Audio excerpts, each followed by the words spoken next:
how y'all doing? My name is Brittany and let's talk about books. So today I'm going to be filming a writing tag, and this is actually an original writing tag. So basically this is the soundtrack to your novel writing tag. So you're going to pick one of your novels or one of your stories or whatever, and you're going to take the playlist that you have for that novel and you're just going to put it on shuffle, and whatever song comes on you're going to jam out to it for a little bit, you know, have some fun, and then when you want to you're going to just discuss it a little bit. So you can talk about a character it reminds you of, a scene it reminds you of, just why it's on your playlist, I guess, and you can even share some snippets from your story if you want. It is encouraged and I'm going to do my best to do it. So I'm going to be doing this video for my novel Lost Girl. If you guys enjoy this video, I'm going to be tagging some people at the end, so stay tuned for that, see if you're tagged, and yeah, let's just get into this video. I'm really excited for it.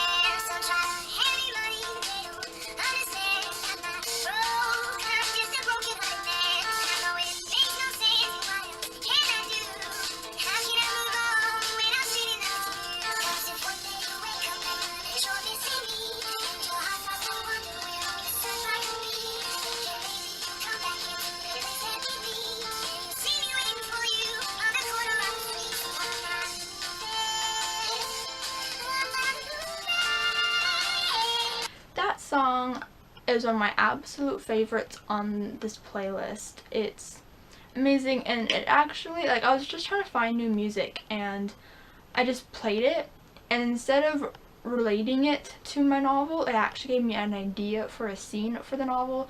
So instead of just talking about it, I'm just going to show you guys. Okay, I'll just start reading it.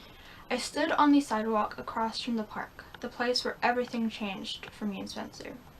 I could see him leaning against one of the poles of the swing set. His hands were stuffed in the pockets of his dark red hoodie. For once, he wasn't wearing his orange snapback. His chestnut brown hair was messy, but still managed to look good. Like he made it look that way, even though I knew that he just couldn't control it. He had his head tilt back, resting on the pole, and he had his eyes closed. Looking at him from a distance like this made my heart flutter for a moment. I could almost pretend that he never broke my heart, and that everything was still good between us. I could almost pretend that I was just here meeting with him for a date instead of to try and fix what was left of our broken relationship. He didn't look like someone who was capable of breaking my heart, and I guess that's the thing. Looks can be deceiving, but at the same time I knew him. I knew his personality, and he normally didn't hurt people. He was one of the kindest people that I knew. He had problems killing bugs, so how is it that he was able to hurt me so badly? I wasn't sure if I'd be able to forgive him. It's funny, for the past few months all I've wanted was for him to want me again, and now that he did, I wasn't sure if I could take him back. I didn't think that I was ready to talk to him about this. I needed more time to think this through. I wanted to turn around and walk back to my house. He would never even know that I was here. I could go unnoticed, but just as I started to walk away, I saw his head snap up, and our eyes locked. Our eyes always seem to find each other's, no matter what. I stopped in my tracks, and I could see a smile spread on his face, which gave him dimples in his cheeks that always made my heart melt. I considered to continue walking away from him and everything he was ready to offer me. I could easily do it, just put one foot in front of the other and walk away, and try to start fresh with someone else. But then I saw his smile start to fade as the realization sunk in that I was starting to walk in the opposite direction of the park, and a frown replaced a smile. His head went forward and he looked down at his seat. I couldn't stand it. I didn't want to be the reason that his beautiful smile disappeared, even if he was the reason that mine had disappeared for so long. Before I even fully knew what I was doing, I started to walk back in the direction of the park and only stopped walking when I was standing a few feet away from him. I took a deep breath. "Hey," I said quietly. So that's what came out of that song. So I really like that scene. It's one of my favorites. It's also from one of my favorite songs on the playlist. So that was that.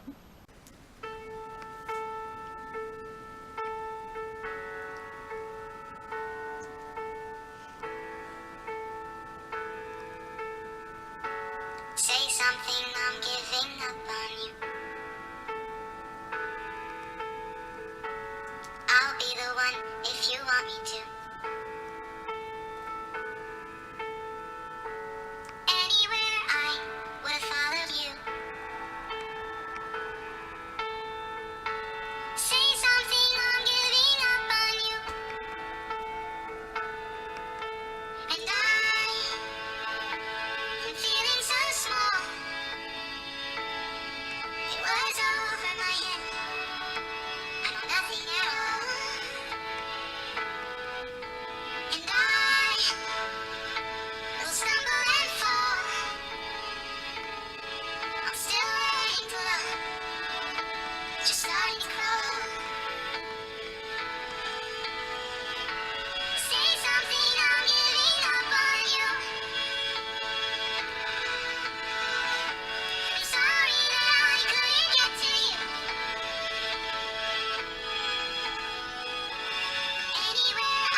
That's another one of my favorites, and every time I listen to it I get so emotional.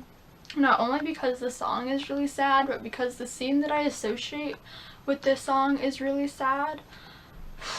It's sad. So I'm gonna actually read another snippet for you guys instead of just talking about it. So I cried my eyes out when I wrote this scene, and if you guys go watch my April writing vlog, I talk about me crying during this scene. I'm pretty sure I included that in that video, but yeah, let's just read it. The wind blew my hair behind me as I swung back and forth on the swing in the park waiting for Spencer to show up. I checked my phone. He should have been there 15 minutes ago. It was getting cold and I didn't want to be sitting out in the dark all night waiting up for him. I got up from the swing and started walking back in the direction of my house. "Sai!" I heard someone yell behind me. I turned around and Spencer was jogging up to me. "Sorry I'm late." I just looked at him without saying a word. I looked up into his face, the kind and gentle face of the boy that I loved. The face of a boy who I never thought could betray me in the way that he had done tonight. The tears are starting, guys. No! No! "What's wrong?" he asked, placing a hand on my shoulder. I backed away. I didn't want him touching me. "Sai?" A look of worry crossed his face. "Do you like her?" I asked quietly, looking at the ground. I couldn't even look him in the eyes. I couldn't face him. "What?" "Do you like her?" "Violet." "What do you mean? Where is this coming from?" I saw him take another step towards me, and I took another step back. "You kissed her tonight." Tears were forming in my eyes as I looked up at him. "I saw on Snapchat. You were kissing her." I could see the realization sink into his face as my words registered in his mind. "Sai, did you like it?" I asked. You looked like you liked it," I added. "She kissed me." Scroll down, scroll down, scroll down! "You didn't answer my question. Did you like it?" I said slowly. He stuttered. "That's what I thought." I turned around and started to walk away from him, from everything we had together. "Sai, please stop!" he yelled after me. I could hear him following me. I rolled around. "You cheated on me!" I screamed in his face. He jumped back a little bit, shocked at the volume of my voice. "You cheated on me, and what's even worse is that you enjoyed it." "Baby, please let me explain," he pleaded. "Don't baby me. There is nothing for you to explain. If you had pulled away, then I would be more willing to listen to what you had to say, but you didn't." The tears were falling down my cheek. "I don't care if she was the one that initiated the kiss. You should have been the one to end it before it even really started, and you didn't." My voice lowered. "You have nothing to say to defend yourself right now." I continued to walk away. "So is this it? Are we breaking up?" he asked. I stopped in my tracks, turned my head to look at him, more tears falling. "I can't trust you anymore. Not after what you did." I took in a deep breath. "So yeah, we're breaking up." I choked on the last words, hardly able to get them out. But I really love that scene. It's my favorite. It's actually, honestly, one of my favorite scenes that I've written ever in my life. And it's the only one I think that's actually made me cry. I like it. I hope you guys like that too. I don't know.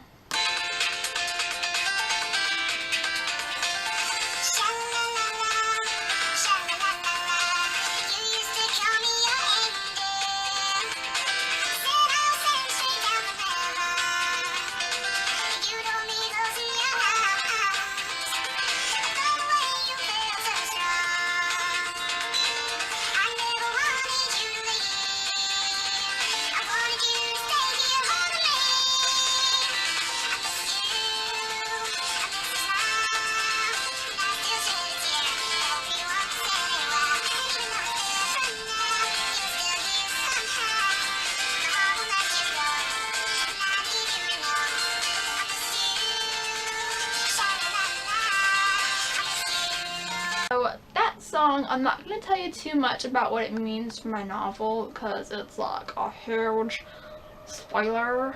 But basically, somebody dies and Sienna is very close to the person who dies, and it just affects her really negatively, and she just misses that person because that person was one of her favorite people in the whole entire world, and it's just feelings.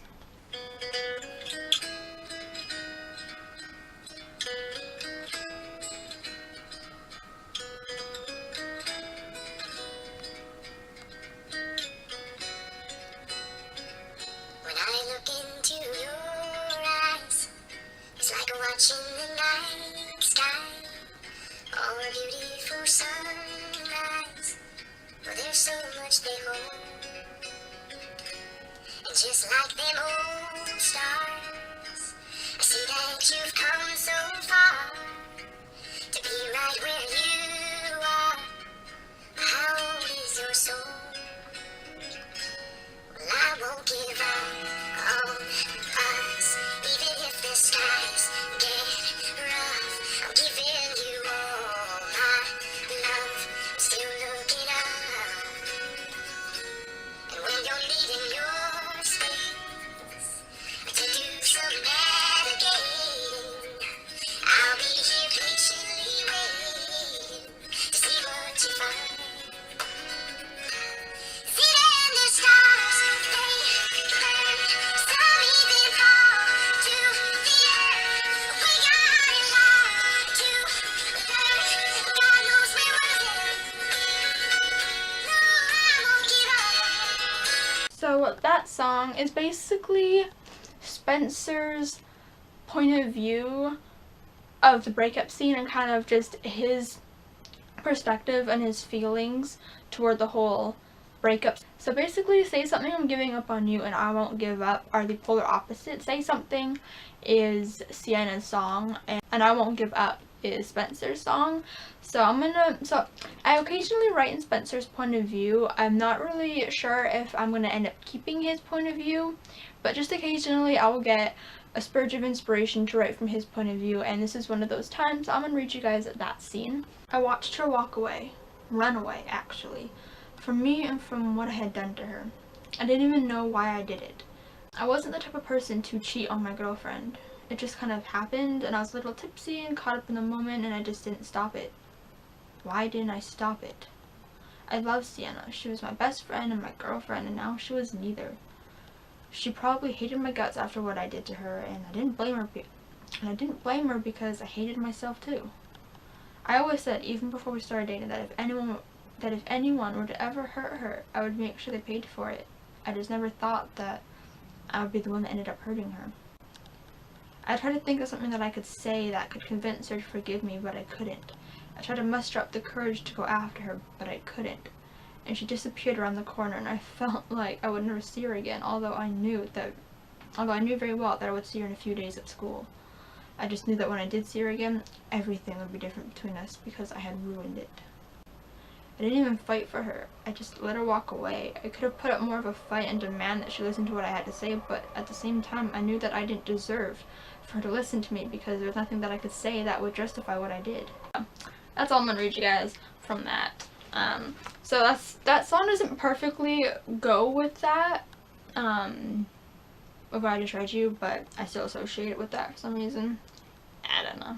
Each other, you can't shake me. I think we're going crazy. Keep saying never through, but baby, I'm not over you. We're quick to go attack, but when we split, I need you back. And I tell myself I'm through, but baby, I'm not over you. You're the one that's gotta be, and gotta get you next to me. Each other, you can't shake me. I think we're going crazy. Keep saying never through, but baby, I'm not over you. So Spencer and Sienna both know they're not over each other, but they both try to move on because they both don't see any hope in their relationship. Yes, that was the soundtrack to your novel writing tag. I hope you guys enjoyed. I really enjoyed filming it for you guys. I'm going to tag a couple of people. So I tag A Reader's World and Peyton Reads because they're my go-to people. But if any of you guys want to do this tag, if you're a writer, you have a book and you just want to do this tag, then you are all tagged. But I'm specifically tagging 2 people. So thank you guys for watching. Give this video a thumbs up if you enjoyed. Comment down below which snippet or song was your favorite from this video, and subscribe if you want to see more videos from me, and I'll see you guys next time. Bye!